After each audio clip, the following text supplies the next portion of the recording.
will all be celebrating Navaratri, the 9 nights, and remembering the Navadurgas. In today's video, Devyog Workshops is going to tell you a little about each of these Durgas. From where the stotra, the Navadurga stotra has been obtained, what are the meanings? कहानियाँ, कुछ उनकी शक्तियों को जान लेते हैं, उनके what are their attributes, what is their nature supposed to be, उनके भक्त उन्हें आराधना करके किस तरह के आशीर्वाद, what are the blessings आप पा सकते हैं। तो ज़रूर हमारे चैनल को सब्सक्राइब कीजिए और इस वीडियो को आप आगे चल के अगर आपको पसंद आया तो ज़रूर लाइक भी कीजिएगा।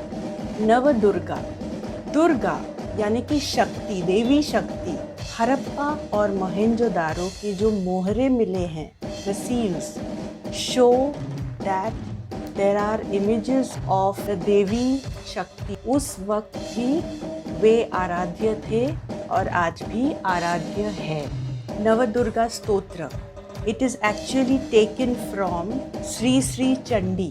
Sri Sri Chandi, which itself is a part of the Markandeya Puran, and this part of the Navadurga Stotra is taken from Devi Kavach. Devi Kavach यानी कि देवी जो हमें रक्षा करती है. It's a protection, it's like an armor. The stotra is like this.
स्तोत्र बीच में आती है, पहले भी कुछ पंक्ति है और बाद में भी कुछ पंक्ति है। जब इनके रूप के वर्णन होंगे तो आप देखेंगे कि ये शक्ति का रूप है।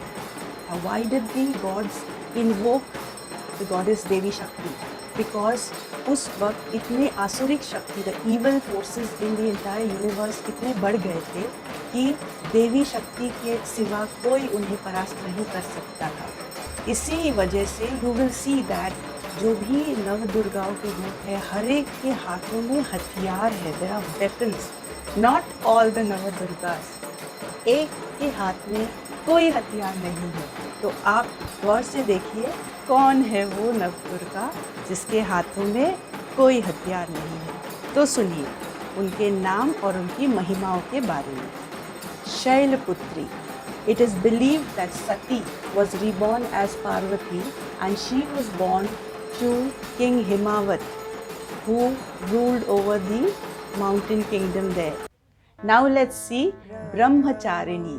जब वे ब्रह्म ज्ञान, when they are on the path of spiritual knowledge, for that they are utilizing the tapasya, that penance, then Brahmacharini, since she herself has gone along that path, वो खुद भी भक्तों को बहुत बहुत आशीर्वाद देती है और हमेशा रक्षा करती है कि उनकी तपस्या सफल हो जाए। Chandraghanta, moon, she is as beautiful, as serene as the moon.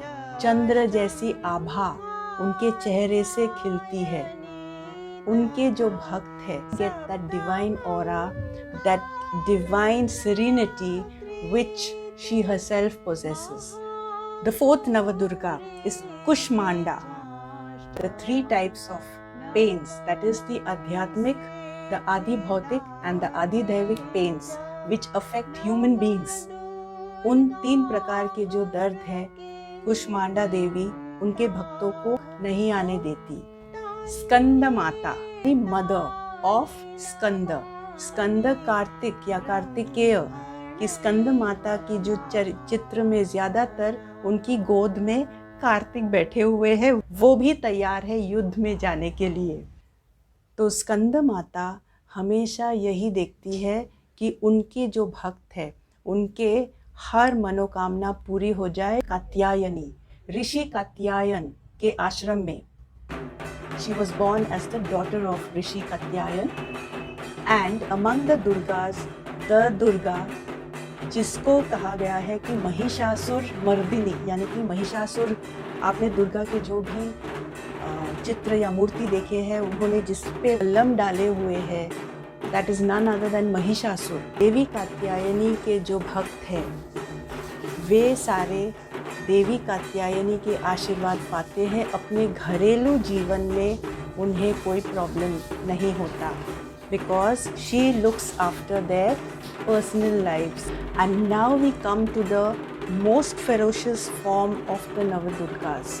If you see that picture of Kalaratri, आग भरी हुई है उनके चेहरे पे। देवी दुर्गा ने सिर्फ एक ही असुर को मार नहीं किया था, महिषासुर को, और भी कितने असुर थे, शुंभ, निशुंभ और रक्तबीज, ऐसे नाम के भयानक जो असुर थे। These demons, Raktabeej in fact was such that one drop of blood would fall on the earth and a replica of his would spring up there. So the avatar of the Devi Durga who vanquished these 3 ferocious demons was Kalaratri, and she removes ignorance, darkness and evil as well as all sorts of difficulties from the lives of her devotees. भक्तों को हमेशा वो रक्षा करती है। महागौरी वो पापियों को क्षमा कर देती है और उनके हृदय में प्यार भर देती है। सिमिलरली अपने जो डेवोटीज हैं उनको भी वो अपने डेवोटीज के भी हृदय में प्यार भर देती है। वो अपने भक्तों के हृदय को हमेशा शुद्ध बना देती है। और अंत में सिद्धिदात्री, वो खुद भी सिद्धियाँ प्राप्त कर चुकी है। सिद्धि यानी कि special powers, to become the lightest, बहुत हल्के होना या बहुत भारी होना, बहुत छोटी होना, बहुत बड़ी होना वगैरह, ये जो स्पेशल पावर्स है वो खुद भी उनकी सिद्धियाँ प्राप्त कर चुकी है और वो हमेशा अपने भक्तों को भी अपनी सिद्धियाँ प्राप्त करने और उन्हें वो आशीर्वाद देती है। So that completes Navdurga. अगर आपको पसंद आई हो तो इस वीडियो को ज़रूर लाइक कीजिए और शेयर कीजिए। मैंने कहा था कि एक नवदुर्गा के रूप, उनके हाथ में कोई हथियार नहीं है, तो उनका नाम आप नीचे कमेंट बॉक्स में कमेंट्स में ये भी लिखिए आपको ये वीडियो कैसी लगी। आशा करती हूँ कि आप नवरात्रि में बहुत आनंद पाए, आपके परिवार, आपके दोस्तों के साथ आप उत्सव मनाए। शायद अन्य सालों के जैसे इस वर्ष आप इतने ज़्यादा आप शायद नहीं कर पाएंगे। आपके लिए नवरात्रि शुभ हो, आपके जीवन में ढेर सारे आनंद आए। May all those bounties come into your life. See you all again soon. Till then, namaste.